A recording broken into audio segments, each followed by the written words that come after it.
Oi, gente, prazer em ter vocês aqui conosco, nosso Doutora Ju Sem Filtro. Neste nosso podcast, nós iremos fazer uma série, vários episódios sobre climatério. E hoje, para começar, nós estaremos aqui com uma pessoa maravilhosa, minha amiga, que eu amo de coração, doutora Ana Cristina França, dermatologista, que vai falar conosco sobre pele de mulher madura. Mas antes disso, ela vai se apresentar para vocês. Oi, Ju, é um prazer estar aqui com você no seu primeiro podcast. Me sinto lisonjeada de estar aqui contigo. Eu sou Ana Cristina França, sou médica dermatologista, sou preceptora do serviço de dermatologia do Hospital Otávio de Freitas, porque eu tenho muita necessidade de um momento da vida começar a passar aquilo que a gente já vem estudando, já vem aprendendo, como dermatologista, como médica. E estou aqui para a gente começar a conversar com todo mundo, desmistificar a menopausa, né, Juju?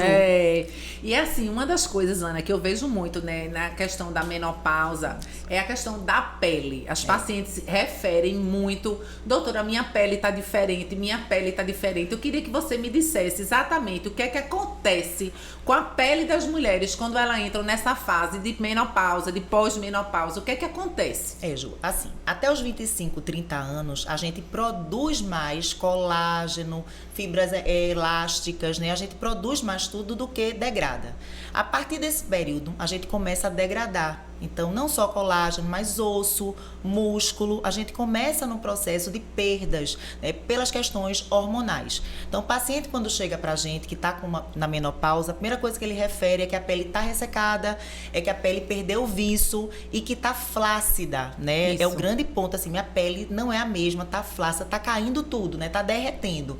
Então, a orientação hoje é cada vez a gente começar mais cedo, os tratamentos para evitar que a gente realmente sinta esses efeitos da menopausa, que hoje podem ser, completamente melhorados com tudo quanto é tecnologia, com tudo quanto é implante hormonal, que a gente vai falar hoje sobre isso, Então a gente consegue hoje oferecer uma qualidade de vida muito melhor aos pacientes, um aspecto físico muito melhor, que não só é beleza, mas também é uma questão de saúde. A gente consegue gerenciar o processo de envelhecimento, que isso é muito importante. E com que idade, na verdade, elas devem começar, então, a fazer tratamentos de pele para evitar que, quando chegar na fase da pós-menopausa, ela tenha essa poupança aí de colágeno? Exatamente. A gente orienta em torno dos 30 anos, Mas desde quando nasce, a gente já deve orientar a questão do filtro solar todos os dias, que é a radiação eletromagnética, que é a radiação do sol, é o grande fator externo que está associado ao envelhecimento, porque o processo de envelhecimento, a gente diferencia envelhecimento intrínseco, que é aquele de dentro da genética, e os fatores externos, extrínsecos. Então, o sol, cigarro, bebida alcoólica, tudo isso a gente tem que realmente orientar o paciente, porque tudo isso faz parte do processo de rejuvenescimento ou de gerenciar o envelhecimento. A partir dos 20, 30 anos, é o momento de procurar o dermatologista, para começar a medicação de usar, para ser orientado em relação ao protetor adequado e já para começar a fazer as intervenções, porque muita gente tem medo, Ju, de fazer toxina, de fazer preenchimento, de fazer laser, de estimular colágeno, mas a poupança de colágeno a gente começa a fazer a partir dos 30 anos. A gente, quando vai envelhecendo, a gente não tem previdência privada, A gente não vai se protegendo para o processo de envelhecimento. É a mesma coisa com pele. E hoje eu ainda falo mais, começar a fazer poupança de músculo, porque músculo é vida.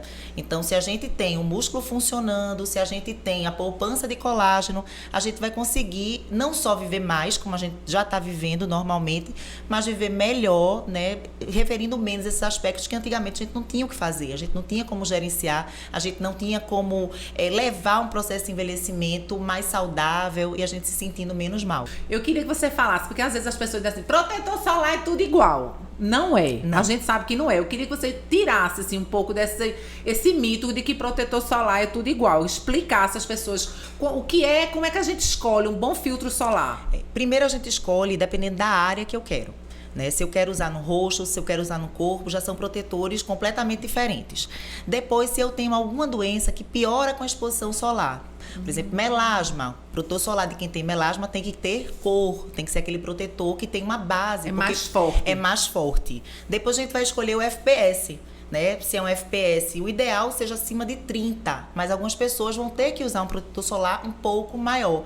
Aquelas pessoas, por exemplo, que têm lúpus, que têm alguma doença de pele, que não pode levar nenhuma radiação eletromagnética. Mas hoje tem protetor solar em spray, tem gel, tem loção. Então, para cada área, existe um filtro solar adequado. Tem para homens, porque antigamente os homens, eu não quero, o negócio fica melecado. E a gente hoje usa um protetor solar que consegue, né, absorver e eles conseguem usar super direitinho.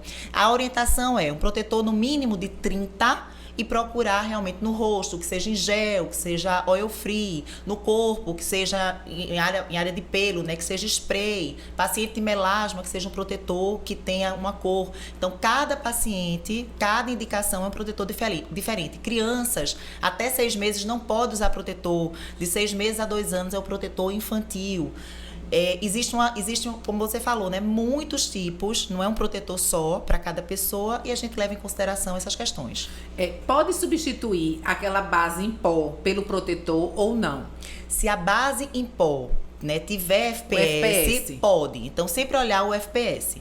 Então, quando a gente olha o FPS, a gente pode ir reaplicar com mais frequência. Outra coisa, protetor solar não passa o dia todinho, não. 2, 3 horas tem que reaplicar. E tem que colocar pelo menos meia hora antes de se expor ao sol, porque leva um tempo para começar a funcionar. Quem tem pele seca, antes de botar o protetor solar, tem que passar hidratante? Tem. Quem tem pele seca, passa o hidratante e por cima do hidratante o protetor. Então, é essa a ordem. O protetor sempre é o último, à exceção de quando você usa repelente. Que aí quando você usa o repelente, o protetor fica embaixo, o repelente fica em cima, para não ocluir e para não ter os efeitos tóxicos dos repelentes. Dos repelentes, né? Ô, Ana, você falou também da questão de derreter a pele, né? O paciente, eu achei muito interessante, que ela virou e fez assim: doutor, eu faço assim, a minha pele parece que descola, ela desce. Exatamente. Que a gente tem que ter a poupança de colágeno, a poupança de músculo, a poupança óssea. Tem como ter uma poupança muscular na face? Tem. Como é que faz para ter músculo na face? Tem, Ju. E isso é um assunto... Além de ser na gargalhada. Da gente, né, Ju? A gente nunca vai perder nossos músculos. A gente não vai perder nossos músculos. Porque a gente dá muita gargalhada, né? Eles estão em constante exercício. E é uma coisa muito atual, Ju. Porque há um tempo atrás a gente nunca ia falar sobre isso, não é verdade? De você estimular o músculo da face. E hoje tem sim. Hoje a gente pode estimular tanto com exercícios, como pode estimular com uma tecnologia, que é uma tecnologia recém-liberada, que é com o estímulo elétrico associado à radiofrequência, né? E aí, eu vou falar o nome, que aqui a gente é sem filtro mesmo, a gente pode falar. Sem filtro a gente pode falar, aqui é rasgando. Aqui a gente já fala que a gente, né? Que é o Enface. É uma tecnologia excelente que trabalha o músculo da testa, trabalha o músculo do rosto e ele reposiciona, porque hoje a questão também eu não quero usar preenchedor, eu não quero fazer harmonização, que a gente brinca dizendo que não é harmonização, é demonização. Né, que tá tendo, todo mundo tá achando que sabe fazer e cada dia mais a gente tá tirando os preenchedores e cada vez mais o que eu quero é o aspecto mais jovem, e mais natural, que ninguém olhe e diga fez um preenchimento, fez uma toxina, porque se alguém olhar e disser que fez é porque não tá bem feito. Então é harmonizar de forma extremamente natural e eu gosto muito de tecnologia, eu acredito que a tecnologia ajuda muito a gente e esse aí ele tem o estímulo muscular e tem também a radiofrequência que melhora a flacidez. Então, eu trabalho com essas duas tecnologias juntas, né? É uma tecnologia excelente que dá um resultado muito bom. E quem tem enxaqueca ou bruxismo pode fazer esse Enface? Pode fazer, não tem contraindicação em relação a enxaqueca, bruxismo, não, essas coisas não. E são muitas sessões? Geralmente são 4 sessões, o protocolo inicial e depois fica fazendo a manutenção. Manutenção. Que é o quê? Uma vez a cada... Aí depende muito do seu processo de envelhecimento, mas uma vez por ano, uma vez a cada 6 meses. Eu fiz e gostei muito do resultado. Hoje a gente consegue trabalhar também o músculo ali, né? Não só a pele, mas o músculo. O músculo. E essa questão que o pessoal fala, assim, não, a gordura do rosto pode tirar, né? O pessoal tá fazendo... Faz bichectomia e tira a gordura do rosto. Eu fico sempre imaginando o desastre que vai ser mais adiante dessa retirada Eu queria que você comentasse sobre isso. Sem dúvida nenhuma, Ju. Vai fazer falta, né? Naquele momento pode ter um excesso, pode ter uma sensação de que, né, querem muito essa entradinha aqui, né? Pra ficar com o rosto mais magro. Isso. Quando você é jovem, isso aí vai estar certo, ok. Mas quando envelhecer, aquela gordurinha vai fazer falta, porque ela ajuda a estruturar o rosto. Tanto que no processo de envelhecimento, a gente perde gordura.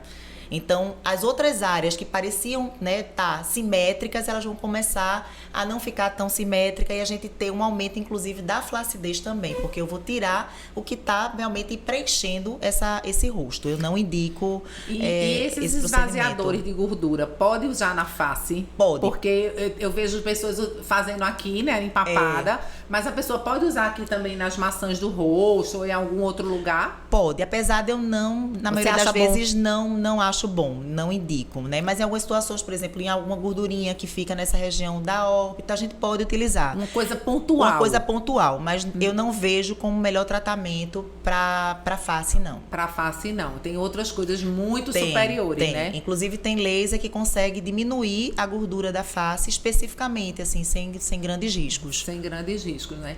E em relação às tecnologias, então, assim, para uma pele madura. Aliás, antes de falar em tecnologias, o que é uma pele madura, Ana? Ótimo. Quando é que ela se... Como é que eu digo assim?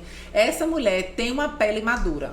A pele madura é aquela que a gente observa a partir dos 35, 40 anos. É uma pele mais ressecada, é uma pele sem viço, sem brilho, com menos hidratação. É aquela pele que a gente olha e está mais ressecada, menos hidratada, está começando a ter a flacidez, é uma pele mais manchada.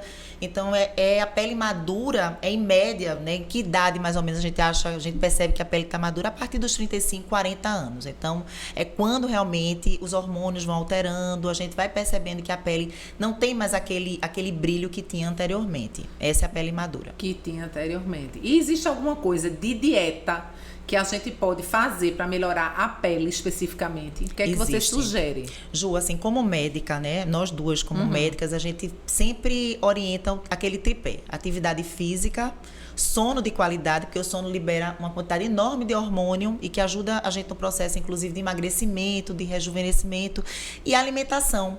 A alimentação adequada. Então, alimentação com fruta, verdura, legume. A gente tá voltando, né, Ju, assim, ao que era, né, na nossa infância, né? Menos alimentação industrializada. O açúcar, ele envelhece muito a pele. Se eu puder, açúcar.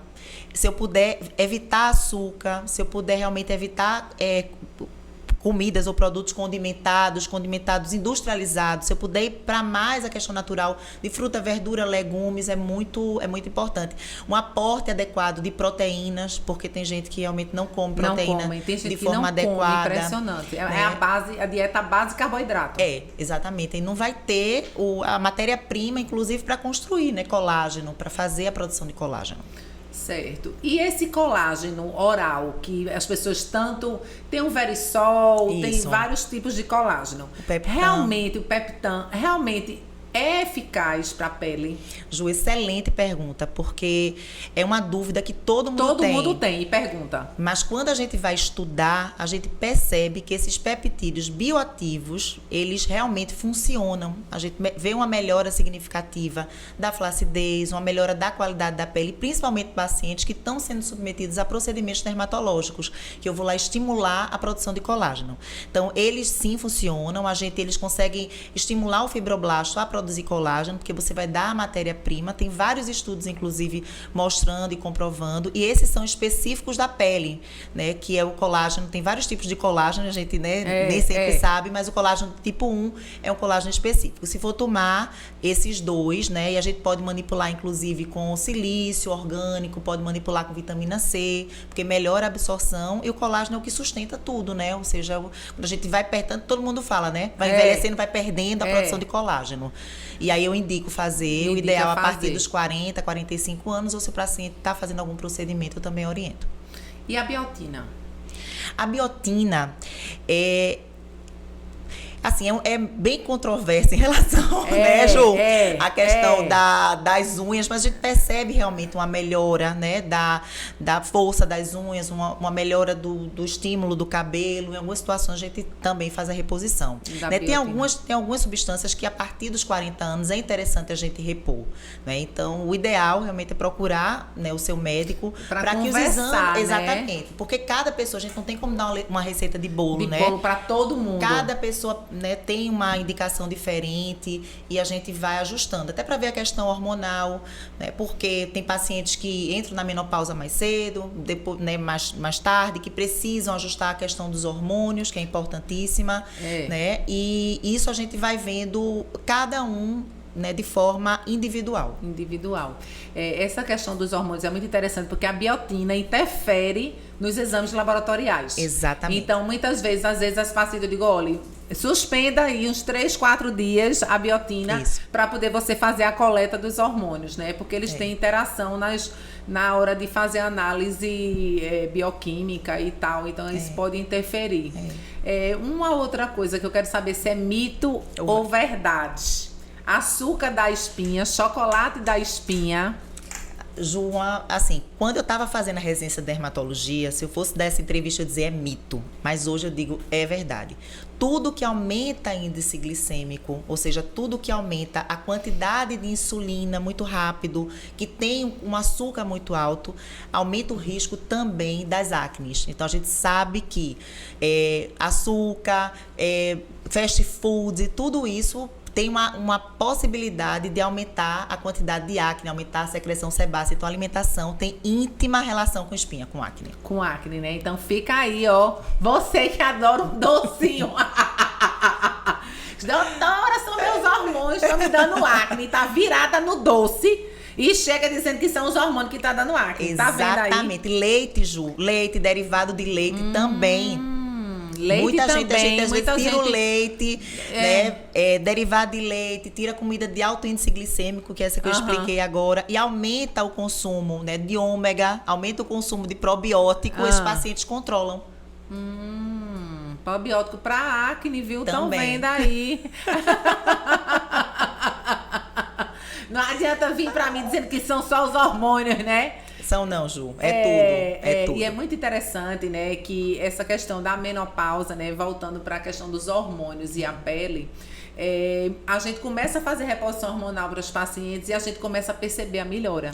Exatamente. Tanto que alguns implantes, algumas coisas começaram com o nome. É o chip da beleza. Isso. É o não sei o quê. Porque havia uma melhora da qualidade da pele, né? Em tudo que você repõe os hormônios, eles têm receptores na pele também, né? Então você sente uma melhora impressionante com as pacientes quando elas começam a fazer reposição hormonal. Inclusive essa história do derreter, você sente que melhora, né, Ana? Melhora sim. Da celulite, da flacidez da pele. Eu tenho uma paciente, isso me faz lembrar, uma paciente que eu atendi semana passada, inclusive, que a gente vinha fazendo vários tratamentos, ela melhorava, mas assim, não era a melhora que eu esperava. Entendi. E aí ela procurou o gineco dela, realmente percebeu que ela precisava fazer reposição hormonal e agora as respostas até o tratamento estão melhores. Então é um conjunto, né? Tem horas que você tem sim que fazer reposição hormonal, que muita gente tem medo, né, Ju? Muita gente tem receio, tem medo, porque eu acredito, né, principalmente do risco de aumento de câncer, né? Quando pode, quando não pode. É uma grande dúvida que os pacientes têm, né? Se vão ser beneficiados ou não pela reposição hormonal. Na verdade, a reposição hormonal, se você perguntar assim, o que é que existe de melhor para pós-menopausa? É fazer suplementos ou fazer reposição hormonal? A evidência A é de reposição hormonal. Nada substitui a reposição hormonal, né? Então, assim, às vezes os pacientes querem 1001 alternativas, né? Eu acho interessante porque eles querem 1001 alternativas para não tomar um hormônio que é bioidêntico. Isso. Mas tomaram anos de anticoncepcional, que é um hormônio sintético, né? Que o risco é muito maior de dislipidemia, de trombo, de uma série de coisas do que a terapia de reposição hormonal. Né? É muito interessante esse pensamento dos pacientes. E a gente tem que ver quem é que realmente não pode tomar o hormônio. Quem está com câncer de mama ou teve a própria pessoa, né? Quem tem doença hepática grave, diabetes descompensado, hipertensão descompensadas. Então, doenças, assim, de um modo geral, clínicas que estejam descompensadas. A pessoa teve um AVC, ela não vai fazer a reposição hormonal, porque vai aumentar o risco, né? Por que que eu posso dizer que vai aumentar o risco? Porque a gente não tem evidência de segurança para quem tem antecedente de AVC. Mas fora isso, as pessoas podem e devem se beneficiar da reposição hormonal. Inclusive, se você tiver casos, porque isso é uma pergunta comum, né? Isso. casos na família, né? De câncer de mama, principalmente, né? Então às vezes as pessoas chegam, olha, minha mãe teve câncer de mama, eu posso fazer reposição hormonal? Sem saber da história, de cara eu já digo que pode. Pode. Agora vamos ver como é a sua história. Primeiro, tem estudo genético? Vamos ver aí a oncogenética. Foi feita a avaliação genética para ver se é hereditário, porque só 5% dos cânceres de mama são hereditários, 95% não são. Então você, por um caso, às vezes você tira uma família inteira da reposição hormonal, porque fulana, minha tia-avó teve um câncer de mama e o resto da família todinha, ninguém quer fazer reposição hormonal com medo. Né? Hoje eu digo muito assim, até as pessoas que têm mutação de BRCA1 e 2, que teoricamente elas têm uma estatística de uma chance maior de ter um câncer de mama, um câncer de ovário, elas podem fazer, quando você vai ler os protocolos. O que é que se preconiza para essas pessoas? Você faz a retirada da mama na idade em que precisa realmente tirar. Então, BRCA1 e 2, geralmente aos 35, 40 anos, você vai avaliar a questão de prole, se está definida, se ela já amamentou, se não amamentou, você vai individualizar. Mas em torno de, vamos botar aí, de 40 anos ou mais, um pouquinho mais ou um pouquinho menos, essa pessoa pode fazer a retirada da mama. E pode fazer também a retirada dos ovários. Né? É muito interessante, porque eu digo assim, minha gente, o que o ovário faz vende na farmácia. Vende na farmácia. Né? Ah, doutora, a senhora está sendo simplista. Não, eu estou querendo dizer que se você tem uma mutação que aumenta em 50%, em 70% o risco de você ter um câncer, se você tem uma possibilidade de retirar aquele órgão e aquilo que ele produz, porque veja, eu não posso tirar um fígado. Não. Eu posso tirar um ovário, posso tirar 2 ovários, porque aquilo ali, eu posso tirar uma tireoide, porque eu consigo comprar, faz reposição de hormônio tiroidiano. Mas o que o ovário faz, eu posso conseguir na farmácia, né? Então fica você dormindo com o inimigo. Isso. Né? A retirada da mama não exclui 100% a possibilidade de você ter um câncer de mama, mas reduz muito a chance, porque você tira o parênquima. Então reduz e você fica vigiando. Então assim, a gente tem que pensar que a gente precisa evoluir junto com a medicina, né? Eu não posso fazer a medicina que eu fazia quando eu me formei lá atrás, que os hormônios eram horrorosos, né? Vamos dizer aqui, né, Ju? Eram horrorosos. Mas eu acredito que muita gente ainda tem essa ideia lá de trás e não está percebendo que a gente vem melhorando, evoluindo do ponto de vista tecnológico, dos estudos, né? Que tem estudos seguros mostrando exatamente o que você está falando, que dá para usar sem problema. E que o benefício é muito maior do que o risco. Porque eu acho que as mulheres na menopausa, né? A menopausa é um período dificílimo, climatério, né? Como todo. Dificílimo porque a gente começa a ficar mais cansada, a gente não tem disposição para nada, a gente começa a ter alteração muito grande de humor, acorda de um jeito, vai dormir de outro. Então isso tudo dificulta muito a vida, né? Isso tudo faz com que a gente não consiga nem trabalhar bem, nem ter uma vida familiar bem. E eu acredito muito que o conhecimento aplicado da forma correta, com profissionais que são capacitados, né, que estudam, que sabem o que estão fazendo, porque reposição hormonal não pode ser feita por qualquer pessoa, muito pelo contrário, né, tem que ser por quem estuda, por quem sabe mexer com hormônio. É uma grande orquestra, né? Quando eu tinha aula de endocrinologia, de ginecologia, se você mexer, você desarruma tudo, porque você desarruma colesterol, triglicerídeo. Se você não souber mexer de forma adequada, aumenta os riscos. Mas se você consegue entender como funciona, saber a dosagem que vai utilizar, né, e usar os produtos adequados, os hormônios adequados, você vai ter uma qualidade de vida muito melhor, né, Ju? Exatamente. Então, assim, hoje, por exemplo, como era antigamente e hoje a questão dos hormônios. Antigamente, a gente tinha hormônios derivados de urina de égua prenha, de cavalo. Que quando eu me formei há 25 anos atrás, era isso que existia. Hoje ainda existem esses estrógenos equinos conjugados, né? Existiam praticamente acetato e medroxiprogesterona, que era uma progesterona que é ruim. Não é a melhor progesterona para fazer reposição hormonal, né? Hoje você tem a progesterona natural micronizada, você tem o estradiol bioidêntico, né? Que a gente chama de isomolecular, que é a molécula igual àquela que você produz, né? Você tem a testosterona isomolecular bioidêntica, que é igual à que a gente produz. Então isso antigamente a gente não tinha. Não existia. Então a gente fazia uma reposição muito ruim. Né? Então as pessoas começaram a temer a reposição hormonal. Então hoje em dia os estudos dão muita segurança a gente. O que é que a gente tem? Assim, por exemplo, um grande benefício para as mulheres é a prevenção de doença cardiovascular. Eu tive a curiosidade de pesquisar para ver. O ano passado, no Brasil, morreram em torno de 70 mil mulheres.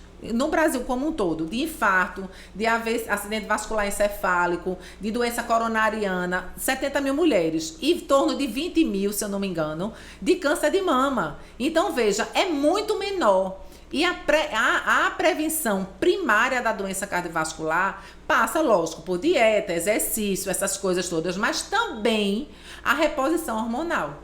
Se você fizer a reposição hormonal na janela de oportunidade, que é nos primeiros 10 anos, entre a menopausa e o início da reposição hormonal, você tem esse benefício. Então, assim, é menos placa em coronária, menos placa em carótidas, menos isquemia, menos AVC, né, o que é o chamado derrame. Então, você tem inúmeros benefícios. Né? Então, a gente precisa, assim, levar essa informação para as pessoas de que a coisa mudou. Isso. A gente passou a ter hormônios de melhor qualidade e trabalhar com mais segurança. Inclusive, hoje a gente tem esquemas de ultra baixa dose. Né? A gente tem ultra baixa dose, dose plena e doses altas, que vão depender de cada caso, a gente vai utilizar. Então, por exemplo, às vezes num caso agudo, eu preciso de uma dose mais alta para mais rapidamente eu chegar no nível hormonal que eu quero. Né? Num caso de manutenção, eu não preciso de uma dose tão alta, porque eu já subi o meu patamar para um nível bom e agora eu vou fazer a manutenção desse patamar que tá bom para essa mulher. Né? E outra coisa muito importante é que uma dose, por exemplo, a dose para mim pode não ser a sua dose. Então, às vezes as pessoas, outro perigo é a automedicação hormonal. Isso. É impressionante. As pessoas se automedicam, não porque minha amiga tá tomando, porque ela tá passando, porque ela usou esse adesivo, esse gel, esse creme, esse comprimido. Né? A única coisa que elas não conseguem fazer só é implante. Exatamente. Implante tem que passar na mão do médico, né? Porque ela não consegue se injetar e também não vai conseguir comprar na farmácia. Mas fora isso, tem muita automedicação de terapia hormonal que não pode de jeito nenhum. Ô Ju, as indicações do implante, quais são? Quando você decide se vai fazer medicação tópica, medicação oral, né? Por exemplo, testosterona tópico, medicação oral ou implante, o que é que define essa tua escolha? Veja, vai muito do que a paciente deseja para ela em termos de reposição. Por quê? Porque os implantes têm um custo mais elevado. Então, a vantagem do implante é que você coloca ele, a gente injeta, né, através de um trocátesinho na região glútea, e a gente já coloca os implantes lá dentro, sejam eles de silástico, né, que tem uma membraninha, digamos assim, de silástico, mais como se fosse plástico, mas não é plástico, é silástico, ou aqueles absorvíveis que não tem membrana e que duram 6 meses. Tá. Então, a questão do implante eu vou botar uma molécula na paciente que vai sendo liberada e que eu não preciso ficar todo dia esfregando, né, engolindo. Aí, o que é que acontece muito às vezes com as pacientes? Aquelas pacientes que esquecem muito, começa a sangrar, o endométrio espessa, atrofia e sangra. Aí a paciente chega louca porque tá tendo sangramento, entendeu? Aí, então assim, aquela pessoa que não quer ficar passando, que quer manter níveis mais constantes, absorção 24 horas contínua, porque está dentro de você. Isso. Não tem perigo de esquecimento, essa pessoa se beneficia dos implantes. Os implantes são muito bons. E a gente sabe quantos, ao contrário do que dizem, a gente sabe quanto por dia é eliminado, porque tem estudos já mostrando quanto é de eliminação diária que a gente tem pelo implante. Né? A gente tem softwares que fazem a análise dos exames e de todo o histórico da paciente para dizer para a gente, em algumas situações, bote tantos miligramas, entendeu? Ele lhe dá uma sugestão. Lógico que você pega aquela sugestão e vê a sua história clínica, seu exame físico e vai adequar. Mas ele lhe auxilia no diagnóstico e na quantidade, né, dessa quantidade que você vai botar. De quanto de implante você vai botar naquela paciente. Né? Com uma semana a pessoa vem, tira um pontinho e toca a vida dela. Então, assim, é muito tranquila a questão dos implantes. Né? Agora, eu sempre gosto de dizer aos pacientes o seguinte, que implante, gel, seja lá qual for a sua via, tem que ser uma pessoa acostumada a fazer terapia hormonal. Sim. Né? Alguns cursos não porque eu fui ao nutrólogo. Nutrologia, o curso de nutrologia não tem na formação a cadeira de endocrinologia. Então, se essa pessoa procurou um curso de endocrinologia, ok, ela pode estar habilitada para fazer. Um clínico, um geriatra, eles não têm uma cadeira, uma específica de terapia hormonal. Diferente do gineco, que a gente vê durante a nossa formação, né? E de cursos que a gente tem na ginecologia, outros mais, né? Então, eu fiz 1 ano de curso na SOBRAC, né? Sociedade Brasileira de Climatério, fora inúmeros outros cursos que eu fui fazer, para poder manejar melhor, né? E com mais propriedade as minhas pacientes. Porque terapia hormonal não é simples. Não. E cada paciente é uma indicação diferente. E outra coisa, às vezes as pacientes chegam, não, porque eu uso isso aqui há não sei quantos anos. Mas só que você vai mudando com o tempo, então necessariamente a sua dose não vai ser a mesma a vida toda. Exatamente. Até porque suas necessidades podem mudar, o seu físico vai mudar, uma série de coisas podem mudar na sua vida. Então as doses vão sendo ajustadas, né? Então eu sempre digo assim, elas fazem, e eu vou usar até quando? Eu vou fazer reposição até quando? Até a próxima consulta. Isso. Não tem prazo. Não tem prazo para terminar a terapia de reposição hormonal. O prazo é até a próxima consulta. Eu tenho um paciente de 70 anos fazendo terapia de reposição hormonal. Então, aí, muito bem, ótimas, obrigada. Fazendo acompanhamento com o seu geriatra, fazendo acompanhamento comigo, a gente está vigiando, tomando conta de tudo. E os pacientes estão bem. Então, não tem prazo. Porque também, às vezes, os pacientes pensam que não, só pode 4 anos, 2 anos, 3 anos, 5 anos... Cada uma... Não tem. O prazo da reposição hormonal é até a próxima consulta. Aí você avalia e vê se ela tem condições de continuar. Custo-benefício, bota na balança. Tá valendo a pena? Ou ela tá se beneficiando da prevenção de doença cardiovascular, de osteoporose, de perda dentária, de melhora da qualidade da pele. Exatamente. Né? Então, tudo em medicina é assim, custo-benefício. Né? Eu digo sempre assim, medicina é uma ciência de verdades temporárias, vocês ouçam, né? É impressionante. Por que isso? Porque novos estudos vão surgindo a cada dia, vão surgindo novas tecnologias e a gente vai sabendo de coisas que a gente não sabia antigamente. Exatamente. A história de ovo presta, ovo não presta, tudo entra nessa... acne é causada por alimentação, não é? Então, é uma verdade naquela época que eu terminei a residência, era uma verdade. Hoje já mudou completamente. E a gente tá o tempo todo, né, evoluindo, entendendo. Nesse final de semana, por exemplo, passei o final de semana todo estudando exossomos, que é o que mais está se falando, né, como medicina regenerativa. Que é não só... retardar o processo de envelhecimento, mas como você conseguir regenerar as células. Veja que coisa maravilhosa. Fantástico. E esse exossomos, ele é uma vesícula que sai lá da célula e que contém RNA, DNA, proteína, lipídio e faz a comunicação entre as células, levando essa informação, esse material genético. Veja que coisa maravilhosa. Fantástica. Há um tempo atrás, a gente não sabia que existia. Ninguém nem falava em exossomos. E outra coisa que você falou muito importante, Ju, que eu vejo é a formação da gente, a formação de profissional, né, do médico, né, de cada profissão que a gente tem que respeitar, mas eu acredito que cada um na sua área, porque prescrever medicação é fácil, fazer procedimento é fácil, agora a gente muitas vezes tem que lidar com as complicações, com os efeitos adversos, é você saber, por exemplo, um preenchimento, quando é que eu peguei um vaso, quando é que eu tenho que usar, né, o antídoto do hialuronidaze, exatamente, por exemplo. Perfeito. E isso a gente só vai saber quando a gente sabe lidar também com a complicação, né? Curso de final de semana não habilita, não capacita. Internet é importantíssimo para programas como o seu, né? Ju, super sincera, é exatamente isso. Mas em outras situações, inclusive, leva para um outro lado, né? Da gente aprender aquilo ali como uma verdade, aquilo ali não é uma verdade absoluta. Então, saber onde a gente vai encontrar as informações e procurar profissionais capacitados que se mantêm estudando. Isso é fundamental, né? Eu acho que você disse assim um ponto crucial, porque inclusive outro dia eu estava no consultório e chegou uma paciente, doutora, veja a minha boca. Quando eu olhei o lábio, eu digo, minha nossa, o que foi isso? né? Tava completamente evertido, fazia uma linha, assim, um contorno, que você via que aquilo ali não tinha sido feito adequadamente. E realmente não foi para um profissional que tivesse, eu digo, não foi para um dermatologista. Ela disse, não foi.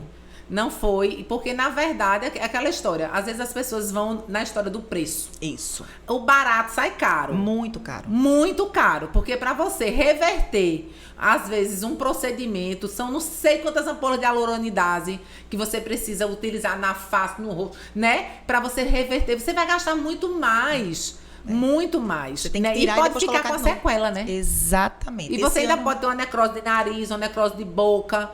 Cegueira. Cegueira. Gente que perdeu o lábio. Eu vi na internet outro dia uma mulher que perdeu o lábio. Fez PMMA. Fez PMMA que lábio, não pode. Tem gente fazendo PMMA. Eu venho fazendo muito corpo, né? Glúteo. Preenchimento. Ai, fale nisso. Isso é importantíssimo. Eu amo, que é uma das coisas que os pacientes pedem muito, né? Então, eles chegam lá querendo hoje cuidar do corpo. É uma área da dermatologia que está se abrindo pra gente. Então, no glúteo, por exemplo, quando a gente vai preencher, a gente usa o ácido hialurônico. Agora, qual a questão? O ácido hialurônico é caro. O produto é caro. E o PMMA é um produto barato, só que é um produto que pode dar um resultado, né, desastroso com o passar do tempo. Os riscos que a gente tem. Então, pra mim, é inconcebível se usar PMMA hoje tendo ácido hialurônico. Além de outros produtos que a gente pode usar, né, além do estímulo do músculo, porque hoje tem máquina que estimula músculo também. Que reposiciona, que aumenta 25% a 30% a quantidade de músculo, que ajuda até no exercício. Então, eu acredito que a combinação, né, de atividade física, alimentação e tudo que a gente já falou, as tecnologias. Então, hoje tem tecnologia, tem material injetável seguro, tem um treinamento adequado, a gente sabe exatamente a quantidade que vai colocar, onde vai colocar, adequar cada paciente, e isso leva um tempo, né, para estudando, isso leva um tempo entendendo como funciona. E procure realmente profissionais que levam isso muito a sério, porque estética não é brincadeira e a gente pode, né? O paciente já chega pra gente querendo melhorar a autoestima, a gente não tem o direito, né, de causar nenhum dano, nenhuma lesão. Obviamente, dentro da atividade profissional, a gente tem os riscos, né? Todo procedimento, toda reposição tem os riscos, mas quando a gente entende o que a gente está fazendo, a gente minimiza muito esses riscos e a gente consegue um resultado interessantíssimo. E cada vez mais as mulheres, né, depois dos 40, estão procurando, né? E Ju, uma pergunta que me fazem muito, qual a diferença? Eu escuto falar de climatério e menopausa, qual a diferença dos dois, né? Como é que a gente diferencia? Climatério é um período de transição, né, essa fase reprodutiva para uma fase não reprodutiva, né? Às vezes ele começa 2, 3 anos antes da menopausa, depende de cada mulher, porque a menopausa, na verdade, ela é um marco. Ela é a última menstruação, ela é um diagnóstico retrospectivo. Então, 1 ano antes, então você chega hoje. Olha, eu menstruei em julho do ano passado. Então, eu só vou dizer que aquela foi a sua última menstruação ou a menopausa em julho desse ano. Entendi. Eu tenho que ter 1 ano sem menstruação para dizer que aquela última foi o marco da menopausa. A menarca é a primeira menstruação da menina, a menopausa é a última menstruação. Ao redor desta menopausa tem uma série de sintomas que podem acontecer, que fazem parte deste período chamado de climatério. E o principal sintoma são ondas de calor.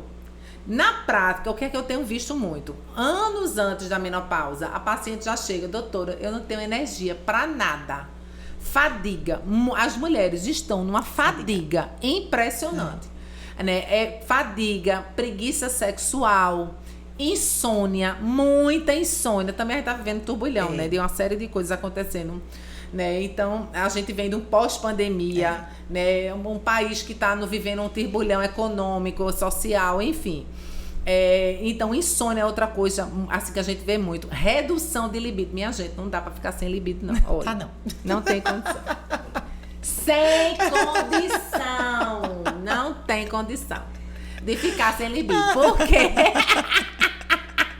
Libido é vida, né? Libido é vida, minha filha. Faz parte da energia vital. A pessoa não pode ficar sem libido. Não dá, não. Não tem condição, né? A pessoa tem que ter libido. Porque a libido, ela alimenta a mulher, ela alimenta a alma, ela alimenta o seu dia a dia, o seu estímulo. Agora sim, às vezes é muito engraçado. O dia a paciente chegou, doutor, não tenho vontade nenhuma. Eu disse, mas tem vontade de ir pro shopping, comprar roupa, passear, não sei o quê. Aí tem. Ela disse, aí eu tenho. Mas é energia sexual muito baixa. Né? Eu digo, nós temos canais de energia. Energia para o trabalho, energia para casa, energia para os filhos, energia para o marido, energia para as amigas, energia para um monte de coisa. E a gente tem que priorizar também a energia para a nossa sexualidade. Sim. Né? Às vezes as pessoas esquecem da energia sexual, né? Eu digo, essa coisa que pulsa dentro da pessoa. Algumas coisas, elas interferem, por exemplo, casamento de longa data. Olha, se o seu casamento é de longa data e você e o seu parceiro, a sua parceira, né, entram num processo de acomodação, vai realmente entrar na zona de conforto, de conforto ali, não vai ter vontade de transar, passa um mês, passa 2, passa 3, daqui a pouco nem lembra mais como é, né? Não pode, né? Outro dia, doutora, é normal a pessoa estar casada 3 meses sem atividade sexual? Não, claro que não. Claro que não é normal.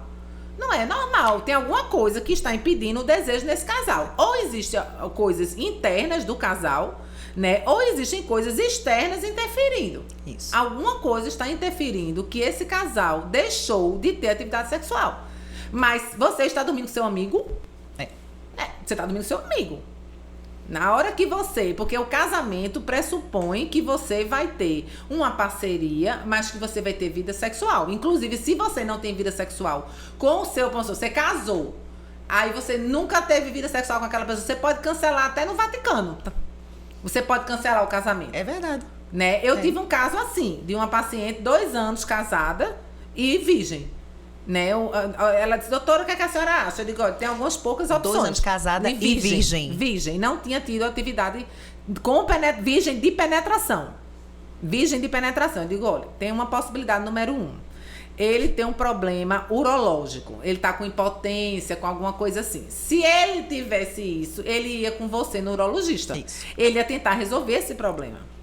Possibilidade número 2. Ele tem um amante.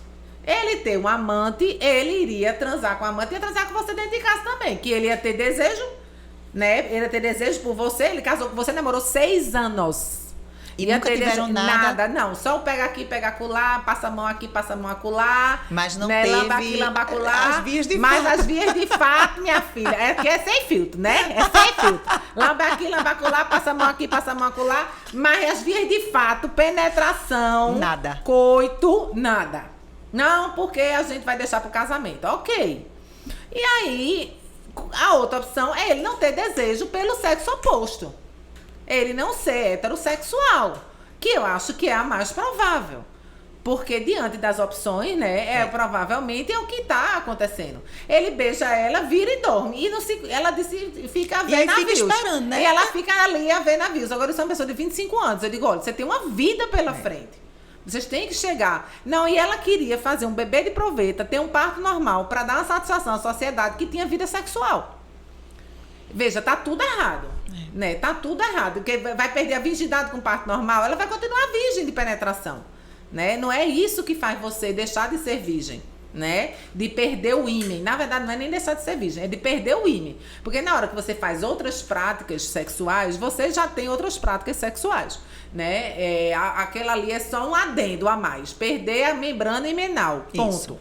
Entendeu? Mas também não está correto você fazer um bebê de proveta para ter um parto normal para dizer à sociedade que transa com esse marido. Vê que loucura. Então, essa pessoa foi encaminhada para terapia. Ela, obviamente, não voltou mais, né? Porque eu acho que ela esperava que eu acolhesse a história da gravidez, da gravidez. E eu fui muito, assim, muito incisiva e enfática que aquilo não estava correto. Que ela precisava resolver a questão sexual dela, do casamento, antes de pensar em ter um filho, porque só vai agravar o problema, né? Vai agravar o problema. Então, a gente tem situações assim. Tem situações também interessantes quer dizer, interessante entre aspas, né? É ruim, mas é um caso para se contar. De ter coito anal, só coito anal. E aí, relação anal, e ela bloqueou e não conseguia mais ter relação vaginal. Porque começou pelo caminho inverso. Exatamente. Né? Para não perder a virgindade. Para não perder a virgindade. Então, às vezes, acontece isso também. Então, uma boa iniciação sexual, ela é muito importante. E a manutenção dessa sexualidade, ela não acaba com a menopausa. Isso. A menopausa não é o fim, ela é um começo. Ela é um começo de uma nova fase em que você não pode ter mais filhos, biologicamente falando, a menos que você vá para fazer um bebê de proveta, alguma coisa assim. Mas em condições naturais você não vai mais poder ter filho.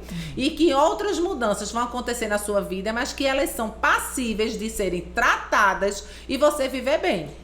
Ju, eu acho que até a questão da genitália, que era uma questão que a gente não falava anteriormente, que a gente vem falando hoje, porque muda com o passar do tempo. O rejuvenescimento. O rejuvenescimento de genitália, de vulva, né, que é o órgão externo da mulher. É uma coisa que muitas mulheres também podem se sentir incomodadas, porque tá mais flácida, tá mais escura, né? E muitos homens falam, isso não, pra mim é besteira, né? Eu nem ligo pra isso. Mas a mulher, ela pode se sentir incomodada. Muita mulher não sabe que tem como melhorar. Tem como melhorar a vagina, deixar ela mais apertada, né? Ou seja, a gente sentir que realmente tá igual ao que era antes, porque também vai afrouxando a musculatura.